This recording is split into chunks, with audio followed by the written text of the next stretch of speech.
Hello dear students, welcome to my YouTube channel. आज का जो हमारा टॉपिक रहेगा वो रहेगा क्लास 9th मैथ से lines and angles chapter number 5 की आज हम इंट्रोडक्शन करेंगे। तो ये जो चैप्टर है हमारा लाइंस और एंगल से रिलेटेड है। जो भी लाइन के रिलेटेड होगा हम वो सारा पढ़ेंगे और एंगल्स के रिलेटेड जो कुछ भी होगा वो हम सारा इसमें कवर करेंगे। तो सबसे पहला पॉइंट जो हमारा आता है वो है लाइन। अब लाइन क्या होती है? सबसे पहले हम यहाँ पर लाइन बनाते हैं। ये हमारी लाइन हो गई, ऐसे ये लाइन होती है। लाइन हम ऐसे बनाते हैं। अब ये जो लाइन होती है ये एंडलेसली बोथ डायरेक्शन में जा सकती है। इस डायरेक्शन मतलब राइट साइड भी जा सकती है और लेफ्ट साइड भी ये एंडलेसली जा सकती है। इसका कोई एंड नहीं होता है। जितना आगे एक्सटेंड करना चाहो ये एक्सटेंड हो सकती है। और इस लाइन की जो है सिर्फ और सिर्फ लेंथ होती है, इसकी विड्थ नहीं होती है। तो ये हमारी लाइन है। तो ऐसे हम लाइन जो है बनाते हैं। अब सिंबल जो यूज होता है लाइन के लिए वो हम कैसे लिखते हैं? सिंबल जो लाइन का हम यूज करते हैं वो ये है, ऐसे ये वाला सिंबल जो है लाइन के लिए यूज होता है। अब हम देखते हैं इंटरसेक्टिंग लाइंस। इंटरसेक्टिंग लाइंस क्या होती है? Intersecting lines involves two or more lines that crosses each other at a point of intersection. Intersection lines जो होती हैं दो या दो से ज्यादा लाइन जो क्रॉस करती हैं एक दूसरे को eight a point of intersection. Intersection जहां पर वो मीट होती हैं। अब एग्जाम्पल से समझते हैं। यहां से हमने क्या किए, एक लाइन ऐसे बनाई और एक लाइन ऐसे बनाई। अब पॉइंट ऑफ इंटरसेक्शन जो है इनका क्या है? जहां पर ये कट रही है वो ये वाला पॉइंट है। दो या दो से ज्यादा लाइन जब पॉइंट ऑफ इंटरसेक्शन को क्रॉस करके जाती है उन लाइंस को हम बोलते हैं इंटरसेक्टिंग लाइन। वो ये लाइन जो है यहाँ पर इंटरसेक्ट हो रही है, तो इन जैसी लाइंस को हम क्या बोलते हैं? Intersecting line. अब इंटरसेक्टिंग लाइन जो है ऐसे भी हो सकती हैं, ऐसे क्रॉस में। अब यहाँ पर भी अगर देखोगे इंटरसेक्शन पॉइंट ऑफ इंटरसेक्शन जो है जहाँ पर इंटरसेक्ट हो रही है वो यहाँ पर हो रही है। तो मान लो ये पॉइंट ऑफ इंटरसेक्शन जो है वो हमने नाम दिया ओ। दो या दो से ज़्यादा लाइंस जो एक दूसरे को क्रॉस करती है कहाँ पर? पॉइंट ऑफ इंटरसेक्शन पर। उन लाइंस को हम क्या बोलते हैं? Intersecting lines. अब हम नेक्स्ट देखते हैं। नेक्स्ट है पैरेलल लाइंस। पहले हम बनाते हैं यहाँ पर लाइंस दो। यहाँ पर हमने दो पैरेलल लाइंस यहाँ पर बनाई। अब देखो यहाँ पर क्या है। अब ये दो पैरेलल लाइंस है, जितनी आगे एक्सटेंड करनी है ये कर लो, ये आगे जाकर कहीं भी मीट नहीं करेंगी। इन जैसी लाइंस को हम बोलते हैं पैरेलल लाइंस। पैरेलल लाइंस वो लाइंस होती हैं जो आपस में कहीं भी नहीं मिले। तो जितना भी एक्सटेंड आप इनको करो ये आगे जाकर कहीं भी नहीं मिलेंगी। पैरेलल लाइंस ऐसे भी हो सकती है, हॉरिजॉन्टल भी हो सकती है और वर्टिकल भी हो सकती है। अब ये दो भी हो सकती हैं, दो से ज़्यादा भी हो सकती हैं। मान लो यहाँ पर तीन लाइंस बनाई मैंने, 1 2 और 3। ये तीनों लाइंस जो है हमारी पैरेलल लाइंस है। इनको जितना आगे एक्सटेंड करोगे ये आगे जाकर कहीं भी नहीं मिलेंगी। तो इन जैसी लाइंस को हम बोलते हैं पैरेलल लाइंस। अब हम नेक्स्ट देखते हैं। अब हमारी जो है नेक्स्ट लाइंस जो है वो है परपेंडिकुलर लाइंस। परपेंडिकुलर लाइंस वो लाइंस होती हैं जब दो लाइंस हम ड्रा करते हैं, उनके मिलने से जब 90 डिग्री एंगल बनता है तो उन लाइंस को हम बोलते हैं परपेंडिकुलर लाइंस। तो हम एग्जाम्पल से समझते हैं। मान लो यहाँ पर हमारा जो है, मान लो यहाँ से हमने एक लाइन ऐसे बनाई, दूसरी लाइन यहाँ से बनाई। अब यहाँ पर अगर देखोगे ये लाइन जो है कहाँ पर मिल रही है? यहाँ पर मिल रही है। तो यहाँ पर जो है परपेंडिकुलर लाइन मतलब स्ट्रेट लाइन होती है। यहाँ पर 90 डिग्री एंगल बनेगा, यहाँ पर 90 डिग्री एंगल बनेगा, यहाँ पर बनेगा, यहाँ पर बनेगा। एक और एग्जांपल लेते हैं। मान लो एक लाइन हमारी ऐसे है, ऐसे, दूसरी लाइन हमारी जो है ऐसे है। अब इन दो लाइंस के मिलने से यहाँ पर जो एंगल बना वो कितना बना? 90 डिग्री एंगल बना। इन दो लाइंस के मिलने से यहाँ पर कितना एंगल बना? 90 डिग्री एंगल। तो इन लाइंस को हम बोलते हैं परपेंडिकुलर लाइन। जब दो लाइंस के मिलने से 90 डिग्री एंगल बनेगा तो उन लाइंस को हम क्या बोलेंगे? Perpendicular lines. अब परपेंडिकुलर का सिंबल जो होता है वो कैसे होता है? ऐसे होता है। परपेंडिकुलर का सिंबल ऐसे होता है। अब हम देखते हैं लाइन सेगमेंट क्या होती है। A line segment is a part of line, it has two end points and has a fixed length. अब लाइन सेगमेंट क्या होती है? ये भी एक लाइन का ही पार्ट है, मगर इसकी जो लेंथ होती है वो फिक्स होती है। मतलब यहाँ से हमने ऐसे बनाई तो यहाँ तक। अब यहाँ से लेकर यहाँ तक इसकी लेंथ फिक्स है। मान लो ये पी है और ये क्यू है। ना पीछे की तरफ इसको बढ़ाया जा सकता है ना आगे की तरफ इसको बढ़ाया जा सकता है, क्योंकि इसकी लेंथ फिक्स होती है, जो कि लाइन की नहीं होती है। इसकी लेंथ जो होती है फिक्स होती है। तो इसको हम बोलते हैं लाइन सेगमेंट।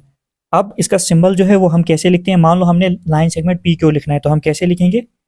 पी क्यू लिखेंगे, उसके ऊपर जो है ऐसे बार जैसे लगाएंगे। इसका मतलब ये होता है कि हम यहाँ पर बात कर रहे हैं लाइन सेगमेंट पी क्यू की। अब हम नेक्स्ट देखते हैं रे। अब रे क्या होती है? अ रे is a part of line, it has one and point. अब रे जो है ये भी लाइन का ही एक पार्ट है, मगर इसका एक एंड पॉइंट होता है। And goes on endlessly in one direction, एक डायरेक्शन में एंडलेसली आगे तक जा सकती है।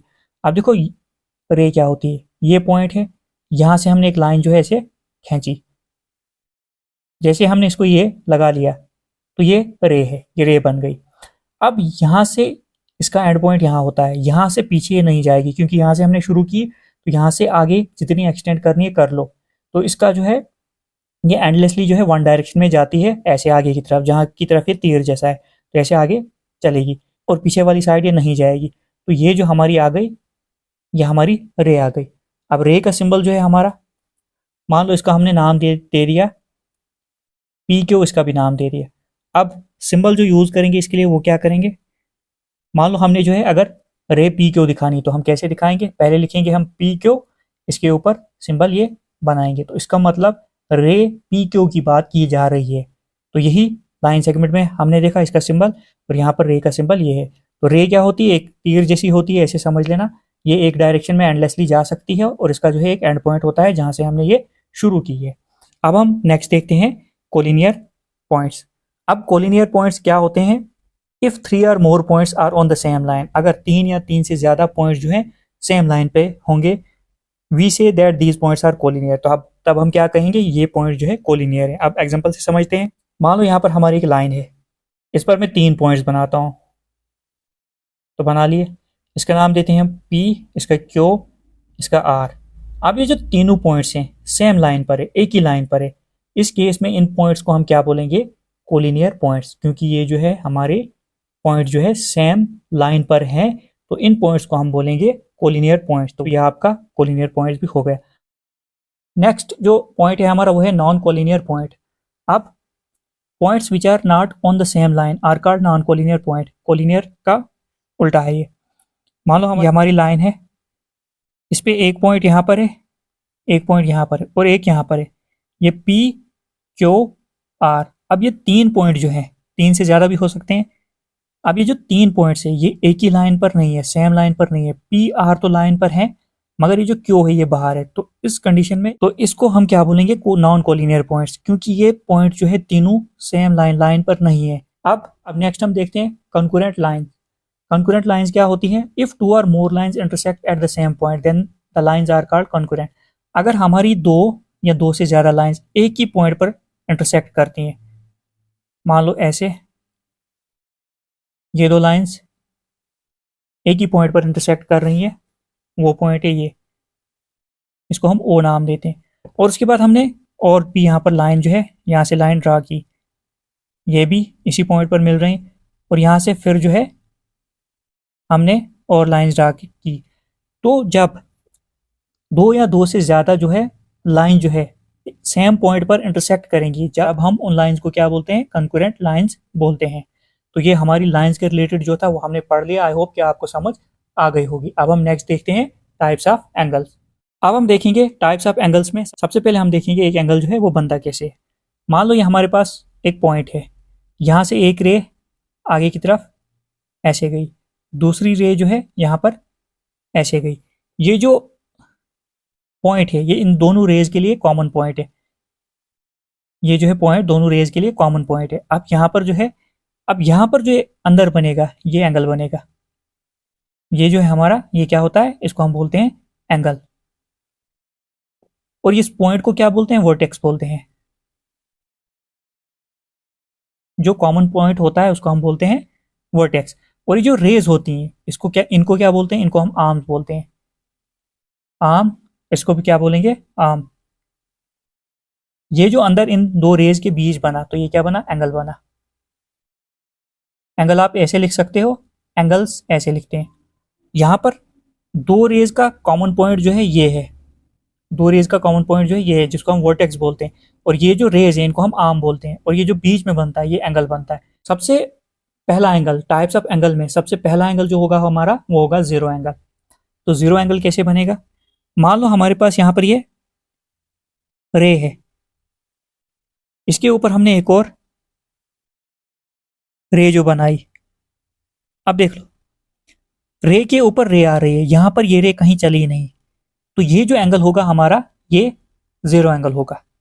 एंगल जो हमारा बनता है वो दो रे से बनता है। अगर ऐसे एक रे है तो ऐसे रे है, यहां पर एंगल बनेगा। अगर ऐसे है, अगर थोड़ी सी ही खुली है तब भी एंगल बनेगा।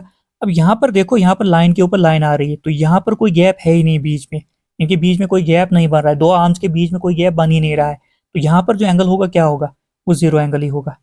तो ये आपको क्लियर हो गया होगा। अब हमारा जो है नेक्स्ट है एक्यूट एंगल। अब एक्यूट एंगल जो होता है वो होता है लेस देन 90। एक्यूट एंगल कितना होता है, वो होता है लेस देन 90 डिग्री से कम होता है। तो 90 डिग्री से कम यहाँ पर रफ हम फिगर बनाते हैं, तो ये आपका एक्यूट एंगल आ जाएगा। ये 90 से कम है, ये कुछ भी हो सकता है, 1 से लेकर 89 तक कुछ भी हो सकता है, 90 से कम एक्यूट एंगल होता है, तो लेस देन 90 मैंने लिख दिया, ऐसे हमारा एक्यूट एंगल बनेगा। एक्यूट एंगल के बाद जो हमारा आता है राइट एंगल। राइट एंगल जो होता है वो एग्जैक्टली 90 डिग्री होता है, एग्जैक्टली 90 डिग्री होता है। तो ये बनता कैसे है, यहाँ पर ऐसे बनेगा, ये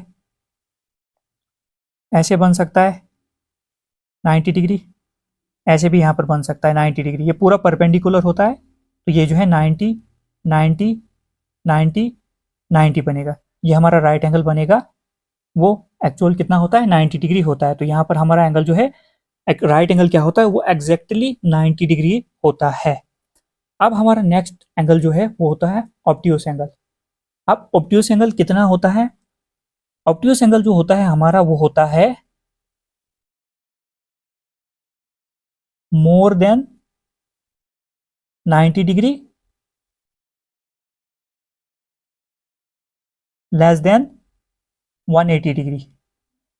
ऑब्ट्यूस एंगल जो होता है हमारा मोर देन 90 से तो ज्यादा होता है, मगर 180 से कम होता है, मतलब 91 से लेकर 179 तक चलेगा। ये होगा कैसे, अब 90 से ज्यादा है तो मान लो ये हमारी रे है ऐसे, तो दूसरी रे हम बना सकते हैं ऐसे, थोड़ी टेढ़ी हो गई, तो ये जो हमारा एंगल बनेगा ये हमारा कौन सा एंगल बनेगा, ऑब्ट्यूस एंगल यहाँ पर बनेगा। तो रफ स्केच यहाँ पर बनाई में थोड़ी सी टेढ़ी हो गई, तो ये हमारा ऑब्ट्यूस एंगल होगा जो मोर देन 90 होगा, लेस देन 180 होगा। नेक्स्ट जो हमारा एंगल है अब है स्ट्रेट एंगल। स्ट्रेट एंगल जो है हमारा वो स्ट्रेट लाइन पर बनता है, ऐसे हमारी लाइन है, यहाँ पर जो एंगल बना ऐसे, ये हमारा स्ट्रेट एंगल है। तो ये एग्जैक्टली कितना होता है, 180 डिग्री होता है। तो स्ट्रेट लाइन पर एंगल जो होगा 180 डिग्री। अगर हम नीचे से भी पूरा कर दें 80 180 180, ये 360 बन जाएगा। तो मगर स्ट्रेट एंगल हमारा होता है 180 डिग्री, तो इसको हम लिखेंगे कितना, एग्जैक्टली 180 डिग्री होता है। जैसे 90 डिग्री पूरा 90, राइट एंगल जो होता है 90 डिग्री होता है पूरा, तो वैसे ही स्ट्रेट एंगल जो होता है 180 डिग्री होता है। उसके बाद हमारा नेक्स्ट जो एंगल है वो है रिफ्लेक्स एंगल। रिफ्लेक्स एंगल जो होता है वो होता है हमारा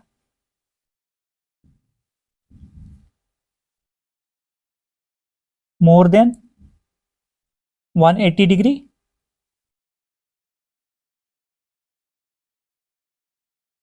लेस देन 360 डिग्री।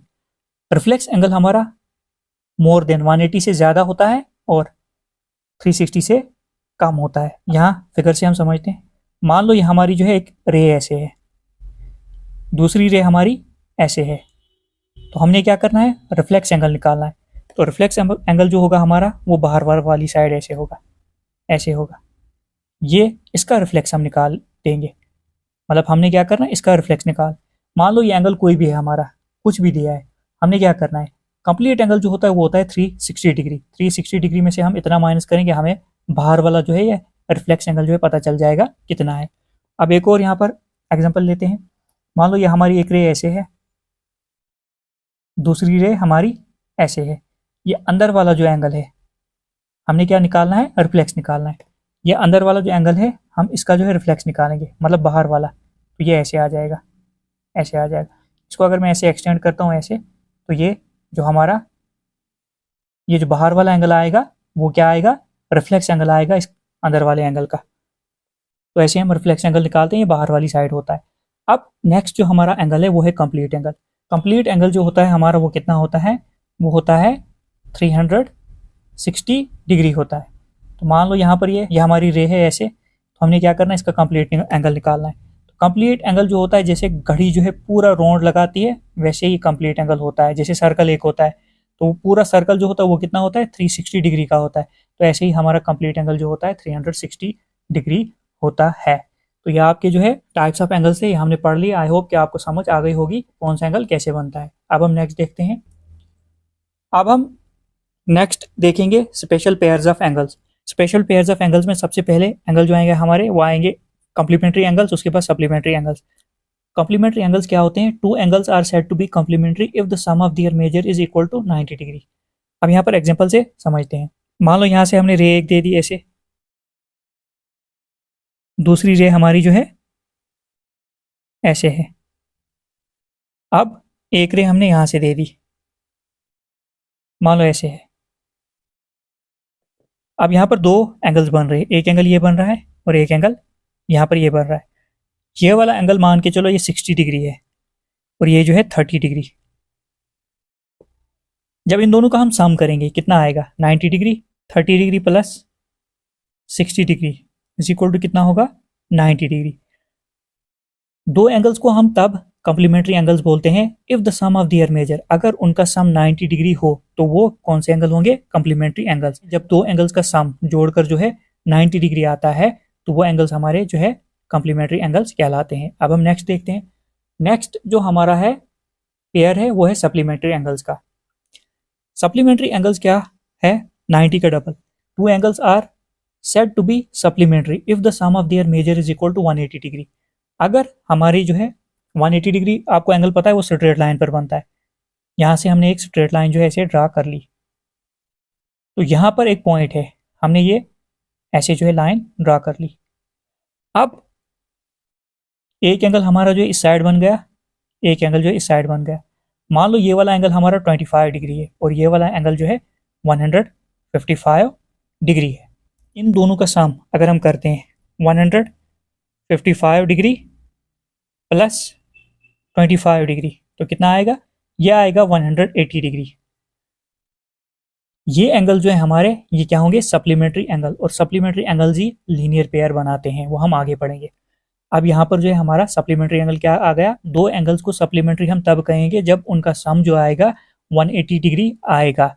और यही सप्लीमेंट्री एंगल जो है लीनियर पेयर भी बनाते हैं, जो हम ज़्यादा इसमें यूज़ करेंगे इस चैप्टर में। तो आपको समझ आ गई होगी सप्लीमेंट्री एंगल्स की भी। अब हम देखते हैं एडजेसेंट एंगल्स क्या होते हैं। Adjacent angles, when two angles lie on opposite sides of a common arm and have a common vertex, they are known as adjacent angle. अब मान लो हमारी यहाँ से हमने ये रे ऐसे बनाई, उसके बाद एक रे हमारी जो है ऐसे आ गई यहाँ पर और एक रे हमने ऐसे दे दी।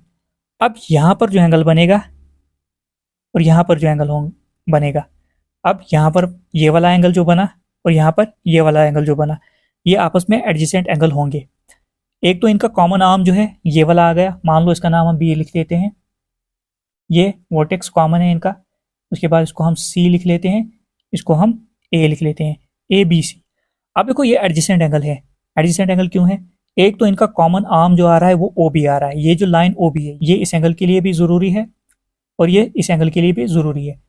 अब ये कॉमन, एक तो कॉमन आर्म आ रही है और इनका वर्टेक्स जो है वो भी कॉमन है।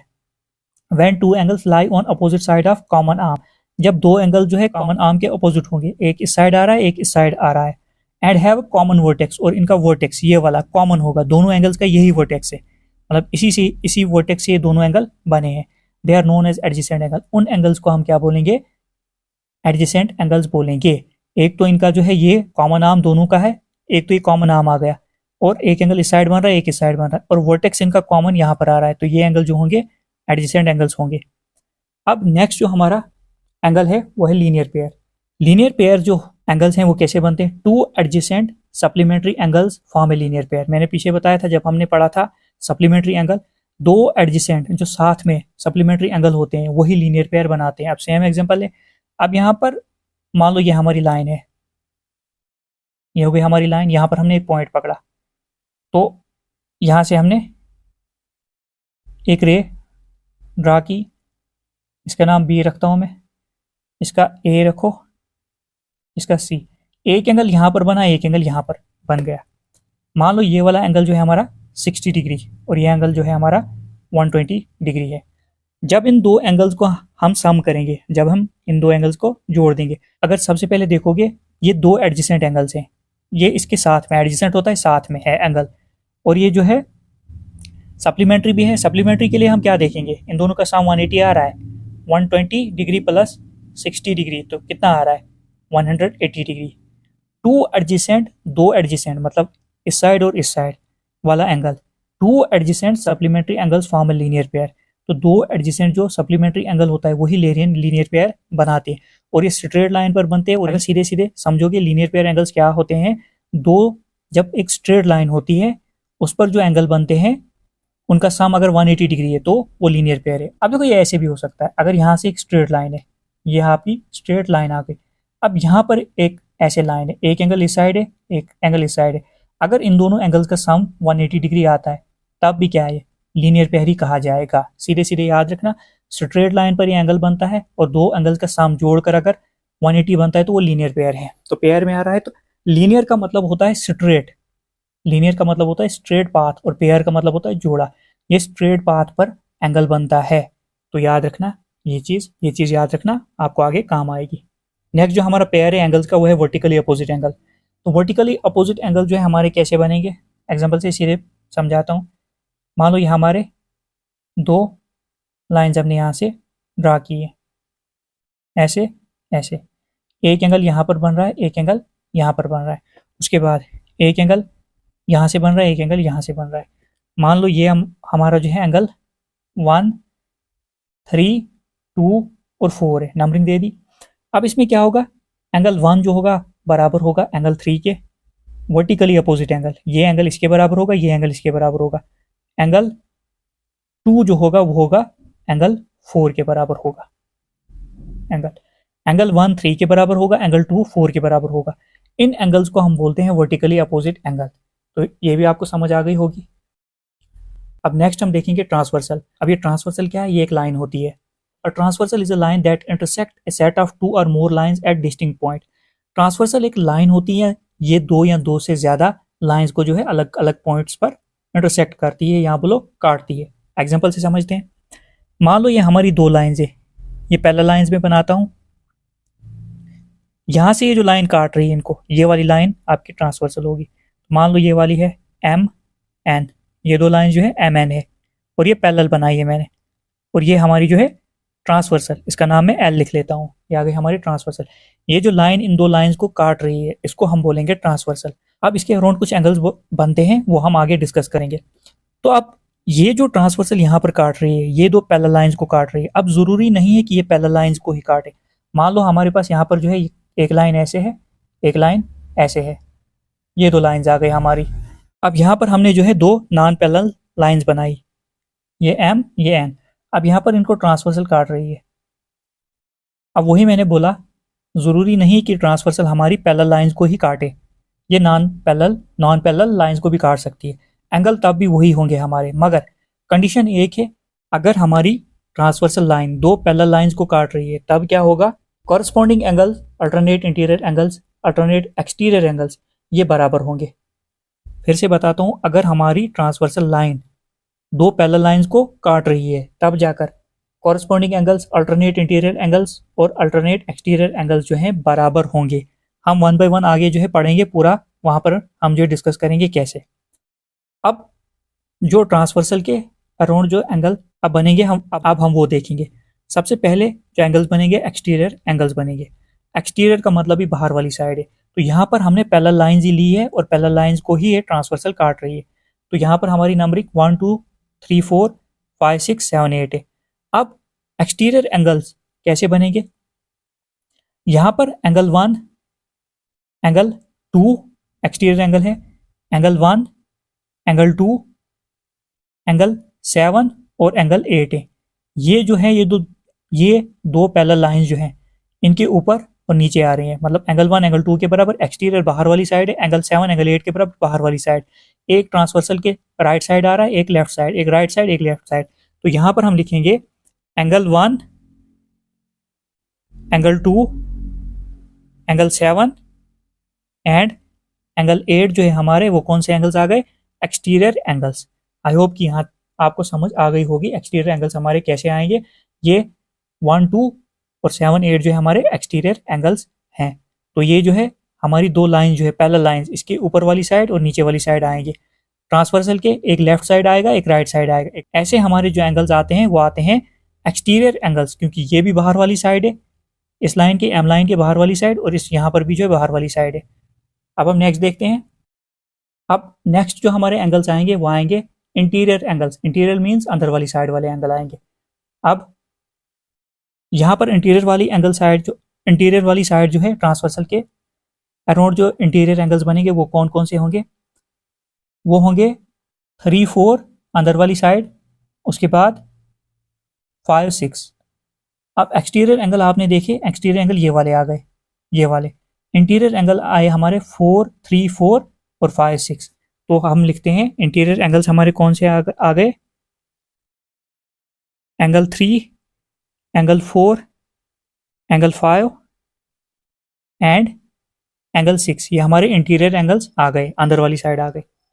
अब नेक्स्ट जो हमारे एंगल्स हैं वो है कॉरस्पॉन्डिंग एंगल्स। कॉरस्पॉन्डिंग एंगल्स हमारे कौन कौन से आएंगे इस फिगर से देखते हैं। अब हमने देखना है कॉरस्पॉन्डिंग एंगल्स कौन कौन सा होगा। यहाँ पर कॉरस्पॉन्डिंग एंगल्स कैसे बनेंगे, 1, 5 पहले आ गया, 1 और 5 ये भी कॉरस्पॉन्डिंग एंगल है। उसके बाद इस साइड 2 और 6 ये भी ऊपर वाली साइड, इस लाइन के, ये जो लाइन है हमारी पहला लाइन जो है एन, इसके ऊपर वाली साइड, और जो एम है इसके ऊपर वाली साइड। तो 1, 5, 2, 6। उसके बाद 4, 8 ये जो एम लाइन है इसके निचली वाली साइड, एन लाइन की निचली वाली साइड। ऐसे ही 3 और 7 आ जाएगा, 3, 7। तो ये हमारे आ गए एंगल्स कौन से, कॉरस्पॉन्डिंग एंगल्स। इनको लिखते हैं हम, angle 1 and angle 5, angle 2 and angle 6, angle 4 and angle 4 के साथ 8, एंगल 3 एंड एंगल 3 के साथ 7, एंगल 7। अब यहाँ पर मैंने कंडीशन बताई थी पहले आपको, अगर हमारी ट्रांसवर्सल दो पैरेलल लाइंस को काट कर जा रही है, उस केस में एंगल 1 एंगल 5 के बराबर होगा, एंगल 2 एंगल 6 के बराबर, एंगल 4 8 और 3 7 के बराबर होगा। इफ अगर m पैरेलल है n के, then angle 1 is equal to angle 5 होगा, angle 2 is equal to angle 6 होगा, angle 4 is equal to angle 8 के होगा, एंगल 3 जो होगा वो एंगल 7 के बराबर होगा, अगर ये ट्रांसवर्सल जो है दो पैरेलल लाइंस को काट कर जा रही है। तो आई होप कि आपको ये भी समझ आ गई होगी। अब हम नेक्स्ट देखते हैं। नेक्स्ट जो हमारे एंगल्स हैं अब वो है अल्टरनेट इंटीरियर एंगल्स और अल्टरनेट एक्सटीरियर एंगल्स, इंटीरियर और एक्सटीरियर एंगल्स। अब यहाँ पर अल्टरनेट इंटीरियर एंगल्स कौन से आएंगे, वो आएंगे यहाँ पर एंगल 4 और एंगल 6, ये ऐसे आएगा क्रॉस में। उसके बाद एंगल 3 और एंगल 5, और ये दोनों जो है इन दो पैरेलल लाइंस के अंदर वाली साइड है, एंगल 4 एंगल 6 के साथ, एंगल 3 एंगल 5 के साथ। ये होते हैं हमारे अल्टरनेट इंटीरियर एंगल्स। लिख लेते हैं हम, एंगल 4 एंड एंगल 6, उसके बाद एंगल 3 एंड एंगल 3 और 5, एंगल 3 एंड एंगल 5। तो यहाँ पर भी वही कंडीशन लगेगी, अगर ट्रांसवर्सल जो है, जो हमारी ट्रांसवर्सल लाइन है, अगर ये पैरेलल लाइंस को काट कर जा रही है, तो ये एंगल जो है एंगल 4 एंगल 6 के बराबर होगा, एंगल 3 एंगल 5 के बराबर होगा। If m is parallel to n, then angle 4 जो होगा बराबर एंगल 6 के होगा, एंगल 3 बराबर होगा एंगल 5 के। अब हम नेक्स्ट देखते हैं। नेक्स्ट जो हमारे एंगल्स हैं वो है अल्टरनेट एक्सटीरियर एंगल्स। एक्सटीरियर है तो बाहर वाली साइड होंगे। एंगल 1 के साथ एंगल 7 आएगा, एंगल 2 के साथ एंगल 8 आएगा। यहाँ पर एंगल 1 एंगल 7 बनेंगे, ये भी क्रॉस में ही मगर बाहर वाली साइड, ये अंदर वाली साइड थे। एंगल 1 आ गया 7 के साथ, उसके बाद एंगल 2 और angle 8।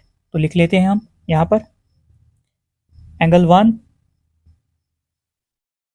And angle 7 angle 2 and angle 8। तो कंडीशन वही फिर से, अगर ट्रांसवर्सल दो पैरेलल लाइंस को काट कर जा रही है तब ये हमारे एंगल जो हैं बराबर होंगे।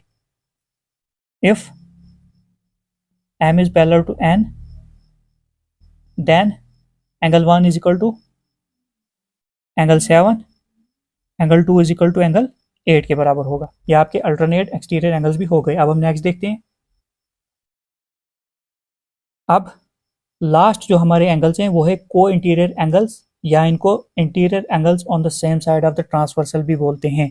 ये ट्रांसवर्सल के सेम साइड बनते हैं और इनका सम 180 होता है। तो अब हम देखते हैं ये एंगल कौन कौन से होंगे हमारे। ट्रांसवर्सल की सेम साइड जो एंगल बनेंगे, सबसे पहला एंगल होगा, पहले जो हमारे एंगल्स आएंगे 4 और 5, इनको हम को इंटीरियर एंगल बोलेंगे। उसके बाद 3 और 6। इनमें एक बात और है, इन दोनों एंगल्स का सम जो होगा 180 डिग्री होगा। कब? जब हमारी ट्रांसवर्सल जो है दो पैरेलल लाइंस को काट कर जा रही है। तो यहाँ पर ये पैरेलल लाइंस है तो इनका सम 180 होगा और होगा दोनों साइड।